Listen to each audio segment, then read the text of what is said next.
Welcome to Raw, Real, and Reconnected with Alexander Hill. This is a place where we dive deep with those on their journeys.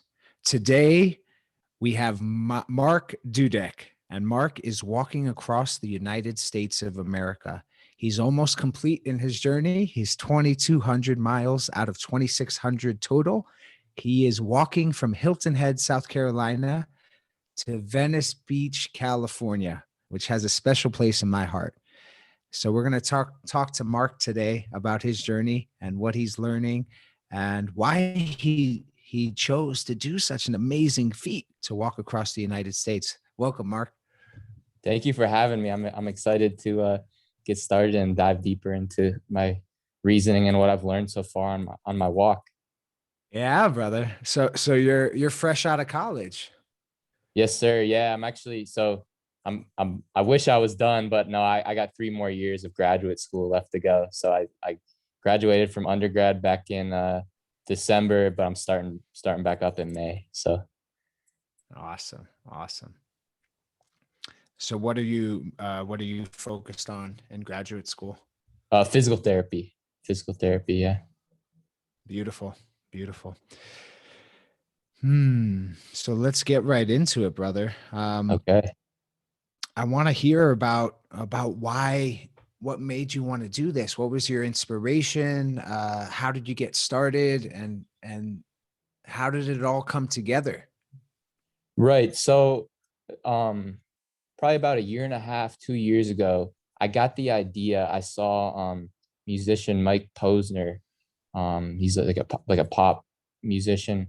I saw him walking across the country, and I think someone like retweeted or sent me something that he was doing. He actually got bit by a rattlesnake and had to pause his walk, but then like I think a month later he hopped back in, and I just found that really inspiring. And just the whole idea of walking across the country was never something I really thought about or even like fathomed as something people could do. And I was like, dang, that would be cool, like for me to do someday. I've always kind of wanted to do like the Appalachian Trail or the Pacific Crest Trail, but I knew just walking across the country as a whole would be a whole nother beast, and it would be a lot different experience, like walking on roads than walking on trails. And it would give me the opportunity to meet all sorts of wonderful people, like pass through different cities and just kind of see the country in a different way. Beautiful. So how many miles do you walk a day?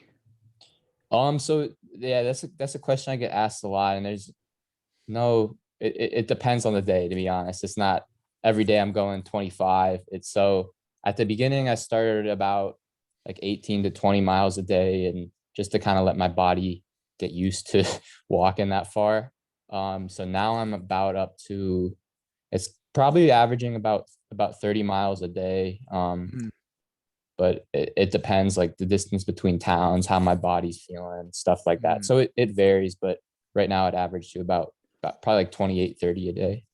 Yeah, it sounds like you become more efficient as you go. Right, exactly. Yeah. You're in. Mhm. I remember at the beginning, I was always just starving. Like no matter what I put into my body, I was hungry all the time. But now, even though I'm doing more miles, I think my body's just kind of adapted to use like the fuel I put into it more efficiently, I guess. I don't know. Yeah.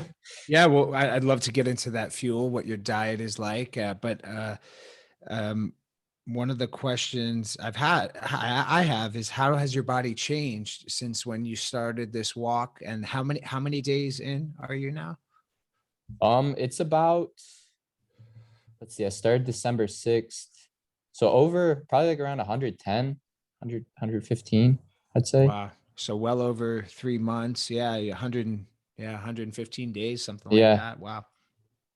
Walking pretty much every day, maybe a few rest days here and there. Yeah, for the most part. I'm taking a rest day here today actually, because I got a long stretch through the desert coming up, and my body was feeling a bit banged up. So I just want to make sure I'm feeling 100% going into that, so there's no mishaps down the road. But It's hot in the desert, but not that hot right now because we're still coming off the winter, right. I mean, right?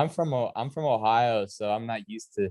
Yeah, I think when I was in Phoenix, it got to 86 one day, and that's hot for me at this time of year. So I'm having to drink more water than I'm used to. But yeah, Uh, I'm starting to get used to this warmth.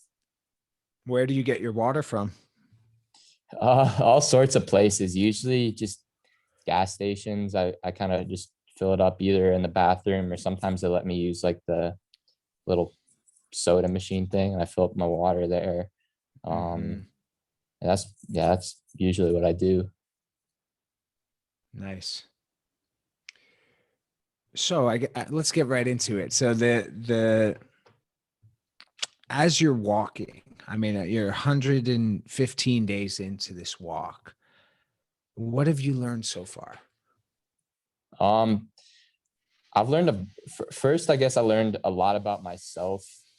Just throughout the day, I go through like pretty much like mood swings, I'd call them. Like sometimes I wake up, it's beautiful day outside, birds are chirping, I'm feeling good. And like the first maybe 2, 3 hours I'm walking, I'm just vibing, I'm feeling great, not a worry in the world. And then something happens, like maybe my leg starts to hurt, or I'm getting tired, and then my mood somehow just like flips a switch, and I'm just kind of worrying, like, dang, what something could go wrong. Like, what if my cart broke down here? Like, I'd be screwed. So that was more of an issue earlier on in the walk. I would sometimes find my mind worrying to like states like paranoia, or just kind of stressing out too much about the little things. And as I've been moving on, I'm still not good at it, but I'm getting better as just controlling my own thoughts and being able to block out the worries, the negativity, and just focusing on what I can control.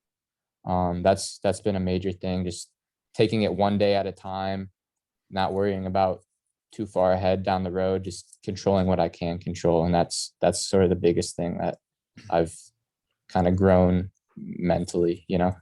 Yeah, that's beautiful. One of my favorite sayings is just keep moving forward, Ex- and you're doing it. Exactly, man.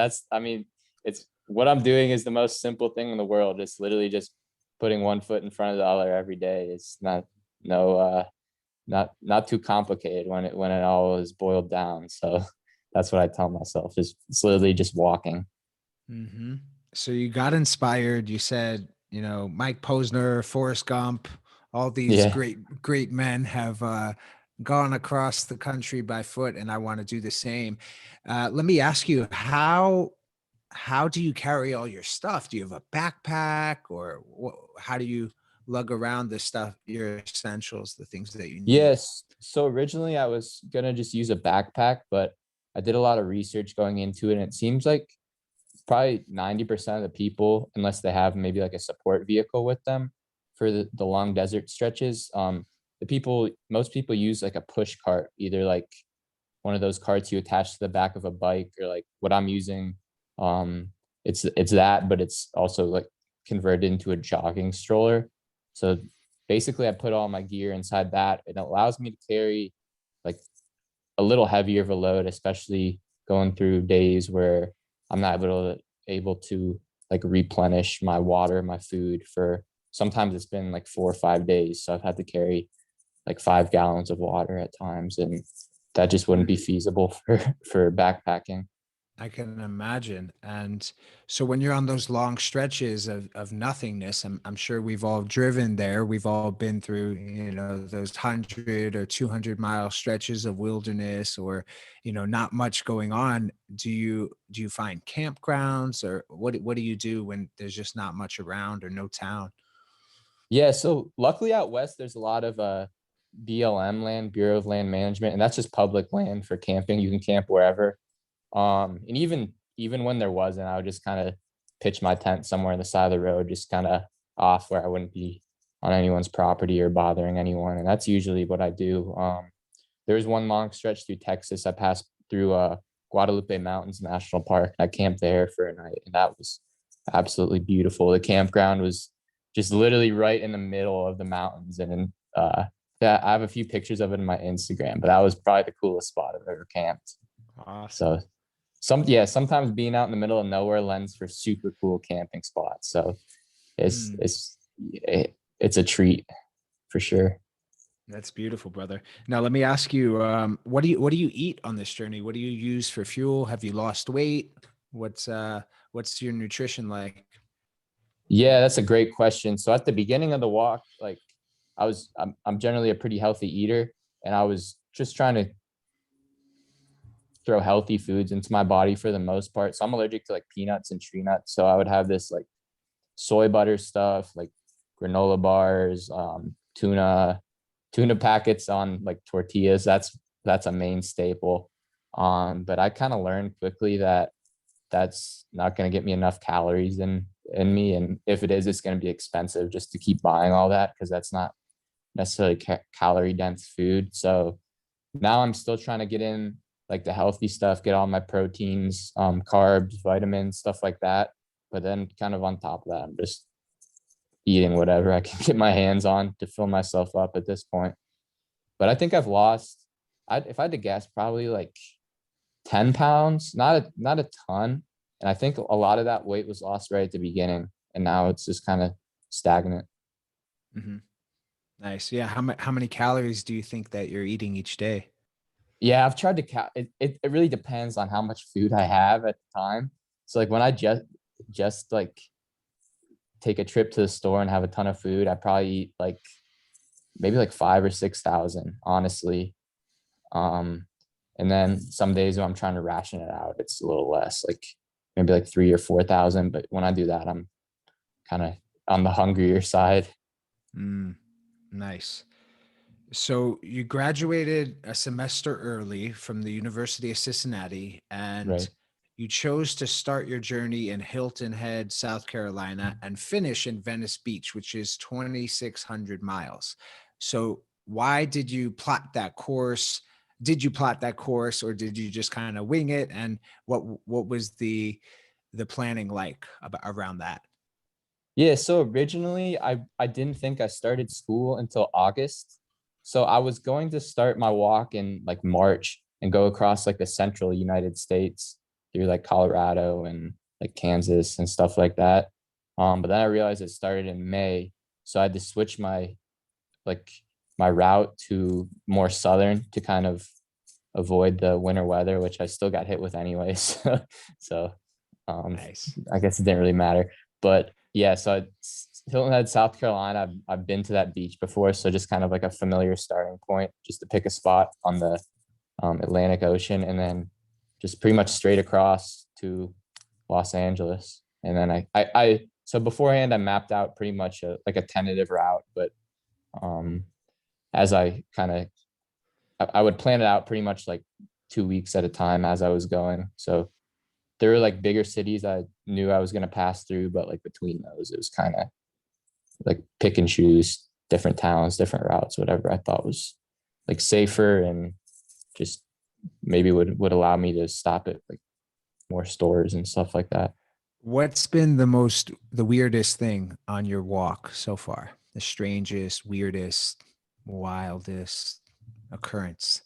That's a great question. There's a lot. I've definitely met some interesting people, stayed with some interesting people. But one thing I can say in particular is it was kind of scary. Um, right when I got into Louisiana, I it was pretty much in the middle of nowhere. I pitched my tent under like a bridge because it was raining. And for some reason, I was like getting ready to get into my sleeping bag. I just got finished like stretching. And for some reason, I had the urge to like look outside my tent, which I never really do.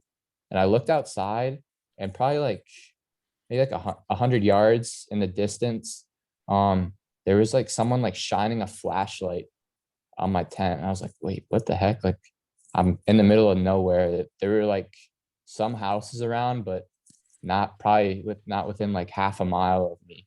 And I was like, who the heck could this be? And he was up like because I was under a bridge. He was up closer, like by where the road was. And like right when I peeked my head out of my tent, he like turned the flashlight off. So he didn't want me to know he was there. And I just kind of like was looking at him for a while. And it turns out I think it was just like a homeless guy, and I might have been in his territory or where usually Mm. he set up, but I didn't see anything. And so I was about to like just move somewhere else, but it was pretty rainy and cold, and it was already like 11 o'clock at night. Um, so I ended up just staying there and like just kind of slept with my knife next to me in case anything happened. And luckily I was good. So that was Wow. just kind of strange. Yeah. It's like you're out there in the wild. It's like you're out there and that maybe he was a homeless guy who slept under the bridge when it rained and that was his spot. He took his spot. That's what I'm thinking, but there was like nothing around there where he could just like get food or water or anything like that. So I'm not sure why he chose like that area. Mm, interesting. Yeah, I mean, I'm up here in Oregon, and there's a lot of people here in Oregon that just go into the forest with their RVs and live there for months. Just a few True. miles from my house. I go out on my runs and my bike rides, and I just see them out there, with lots of water and making fires and just living out there off the grid. Yeah, I mean I like doing stuff like that. That's pretty cool. But yeah, just in this circumstance, I was just kind of baffled or kind of confused by I don't know by what the the statistics are, but I think more people than ever before are either living out of their cars or their vans or out on the road and just kind of, you know, and wanderlust or just, also survival and exploration. And, there's a lot of that going on. A lot of people are moving. They don't know what their next step is. So they just kind of go on these journeys. I've come across a lot of that, in the past couple months, in this whole pandemic and quarantine situation that we've gone through.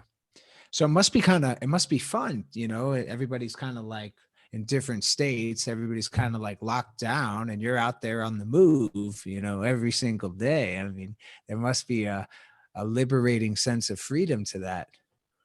Oh, for sure. Yeah, that's kind of when I got into like the nitty gritty of the planning stuff was right when everything shut down, right when everyone was like kind of like quarantining at home. So that's when I really like got excited for doing something like this, just kind of getting away, being able to just be in a new place outdoors every day, not being stuck in the confines of my home and just being able to get out there. But yeah, going into it with COVID, I wasn't really sure how I was going to be received in certain places, or maybe how that was going to affect my walk, you know. But it's kind of it. People ask me like how it has. I'm not really sure because I've never done this when COVID didn't exist. But I don't think it's changed a thing. People are still going out of their way to help me. A lot of people have hosted me at their homes. People stopped to offer me food and water. So it's to my knowledge, people are just being generous no matter what. They're not going to let COVID stand in the way of that, you know? Mm. Has your heart opened on this journey? Oh yeah, for sure. For sure. Just like I was saying, man, the countless acts of generosity I've received from complete strangers. I've kind of made a point. I'm doing it a little bit now as I'm walking. I don't have too much to give people I see that are like on the street corners or homeless, but I try to give what I can just as people are giving to me. And I've kind of made like a devotion to myself. Once I get back home, I'm gonna try to help out the homeless or those struggling or anyone I see Mhm. that's kind of in a bind, like because so many people have given me like I'm saying, like food, water. People offer me money, which I don't take it unless it's for like usually for like the donations, which I'm raising money for. Mm. um the, but yeah, it's really opened my heart. Beautiful, brother. Yeah. Yeah, my parents, they met biking and they were cyclists and triathletes and Yeah. they biked across the United States several times together, both of my mom and dad. And they said that the generosity of people and the acknowledgement and respect that they received from people along the way. And, this was back in the 70s and 80s when they would do these trips with American Youth Hostel. Uh, but it just seems like such a healing experience to go on one of these journeys for yourself. And I just want to honor and acknowledge you for doing that. And my question is did you go into this journey with a conception of like, people let me down, or people are X, or people are this or Y or Z, or did you just go into it completely open minded? Like, where did your heart open? And were there, was there an act of kindness or generosity specifically that you remember, where you were just like, wow, like humanity is good, humanity is love? Like, I want to hear what that was like for you. Yeah, that's a good question. So I didn't go into it with any kind of, I just kind of into it with an open mind. Um, Not sure what to expect, just kind of wanting to experience what different parts of this country had to offer. And I can't think of one circumstance in particular, but there is, during the first week, a couple things that, or first 2 weeks, a couple things that happened. And ever since then, it kind of just like changed my perspective. So the first thing is, I think, yeah, I was in Georgia. I was getting ready. I was passing through this town and I was like, all right, I'll walk maybe like a little bit past here until there's like kind of nothing around, and then find a spot to set up my tent. And I was passing by this like, looked like a drive-in, like chicken spot, like with like wings, and I think it was called the Wing Shack. But I was passing by there, and there's a dude outside talking on his phone, and he saw my cart, and I had like a little sign on it that said "Walk Across America." He like waved me over. He's like, "Hey man, that's cool what you're doing. Like, where are you spending the night tonight?" He's like, "Oh, I was probably just gonna walk up like a mile or two and pitch my tent." He's like, "Oh, you know what? You could probably pitch it back here. Like, that can get you something to eat. Like I'll help you out." And I was like, "Are you sure? Like, that would be awesome. It would relieve a lot of the stress of trying to find somewhere to camp, because especially in the East, finding like stealth camping spots was sometimes a difficulty, just because some of the woods were like dense and it was hard to find a spot to pitch the tent." But so he let me do that, and I was kind of outside getting ready to set up my tent, just like stretching out. And he's like, "You know what, man? It's gonna rain tonight. Like, you could sleep inside this place if you wanted to. Like, just kind of throw your sleeping bag down on the ground." I was like, "All right, like, if that's all right." So the guy cooked me up like a huge thing of wings and onion rings, and it was absolutely amazing. And he literally welcomed in just some random stranger he met on the street like half an hour ago, and let him sleep in his restaurant, in his place. Like, I could have completely like destroyed it or something like that. And he had the trust in me just to welcome me in like that, and with open arms. And just kind of repetitive acts like that I've kind of experienced on a weekly basis. Generosity of the human heart. Yeah. And that's kind of, I've Beautiful. like I said, I made the vow kind of to go out of my way now to help other people out that I see that need it. I love that, brother. I love that. And yeah, I've always had that belief that people are good, and people will always be good. We have all these mass shootings and murders and racism and economic, political challenges that we see out there, and people are really going through it. But I think at the end of the day, when you go on a journey like that, like the one that you're on, you can really experience the goodness of people.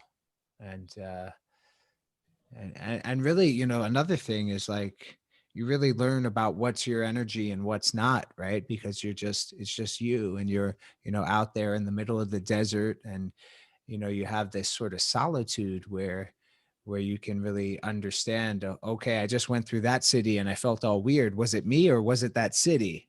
Or was it that place? And now I'm out here in the desert and I feel better, right? Do you ever experience that, like you're in Yeah, a, for sure. yeah.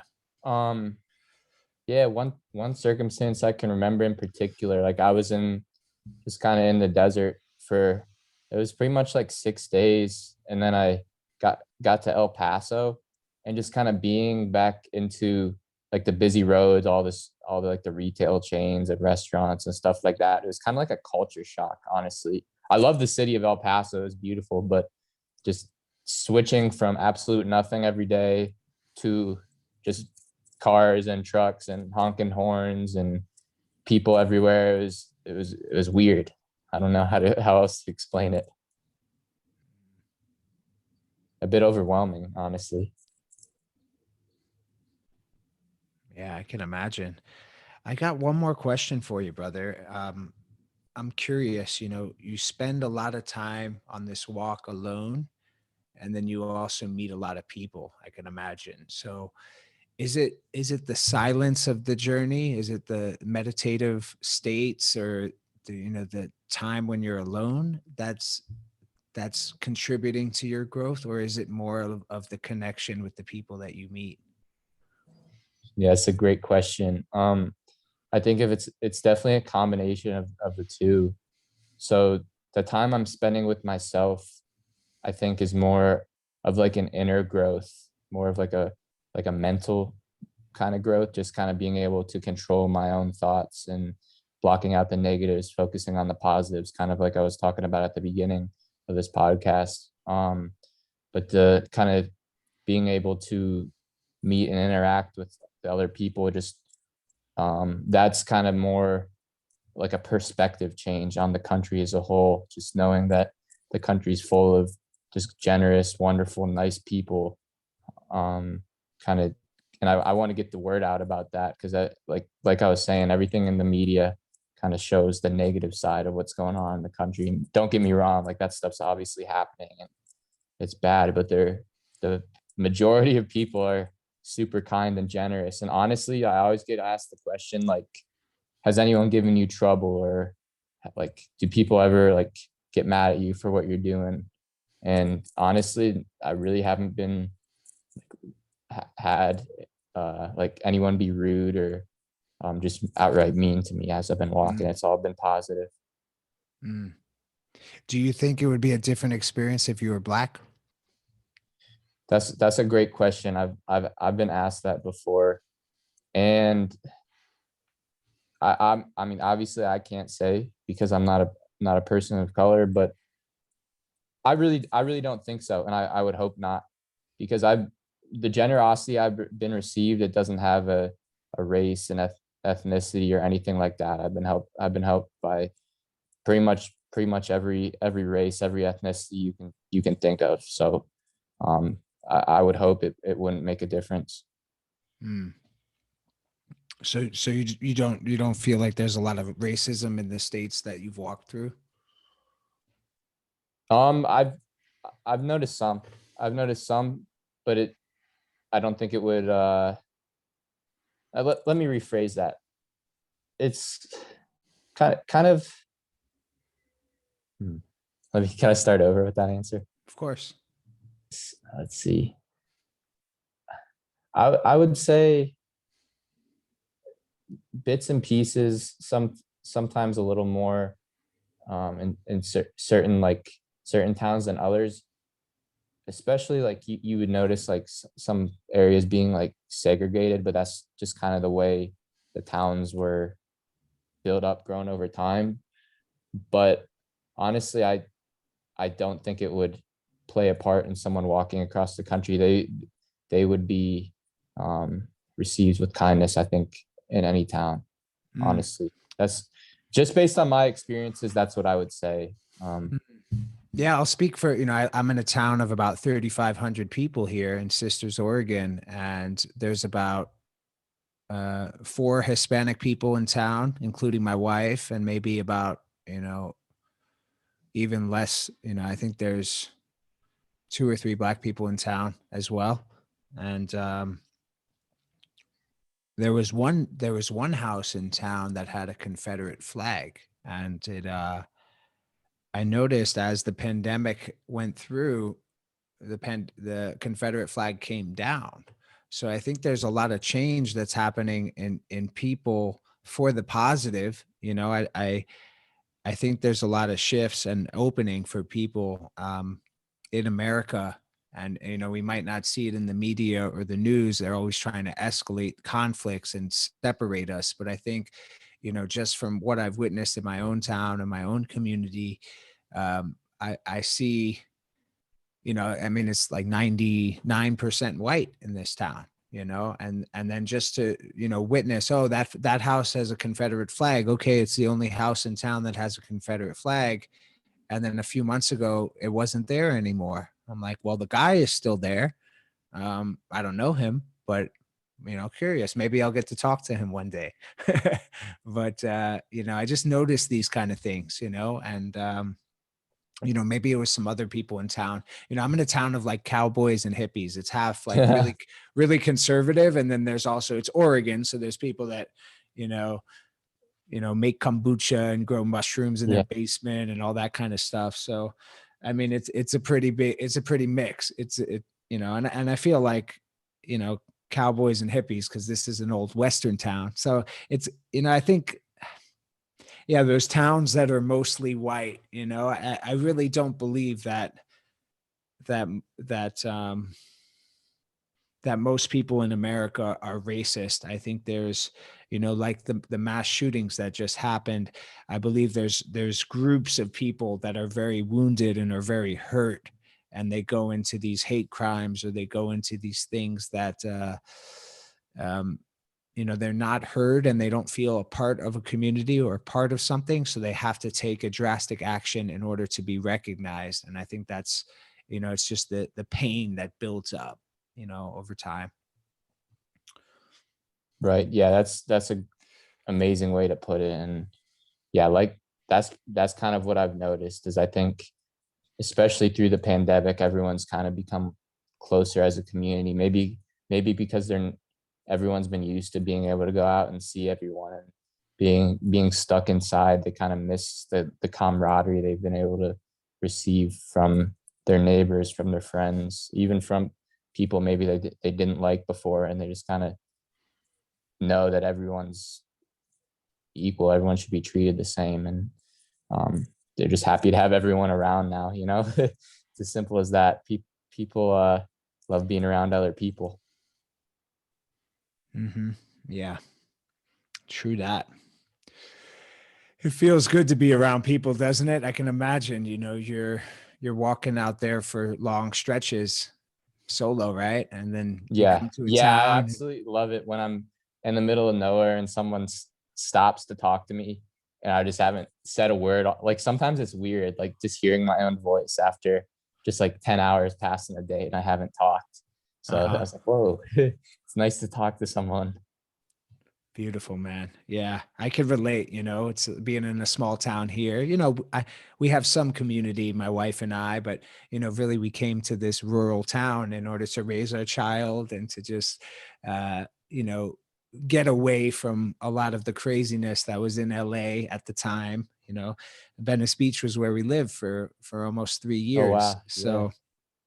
So yeah, in a lot of ways it's really good. And then sometimes I'm just like, man, I miss people so much. I want to go to a party. I want to have some fun,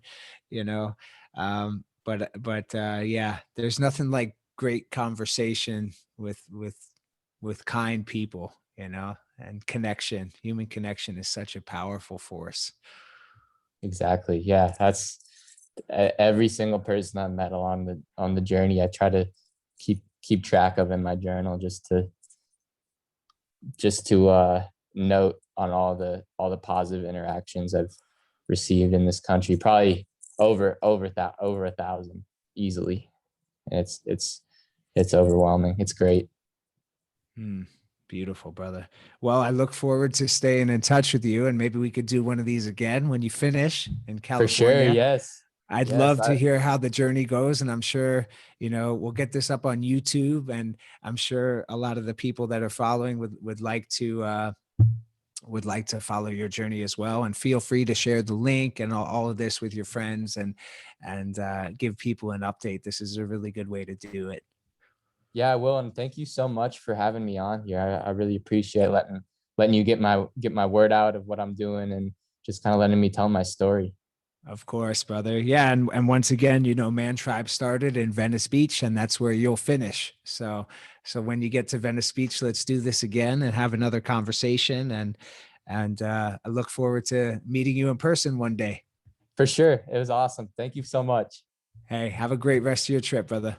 You too. All right. Take care. Thank you. Bye. Thank you, everybody, for listening, and see you on the next episode.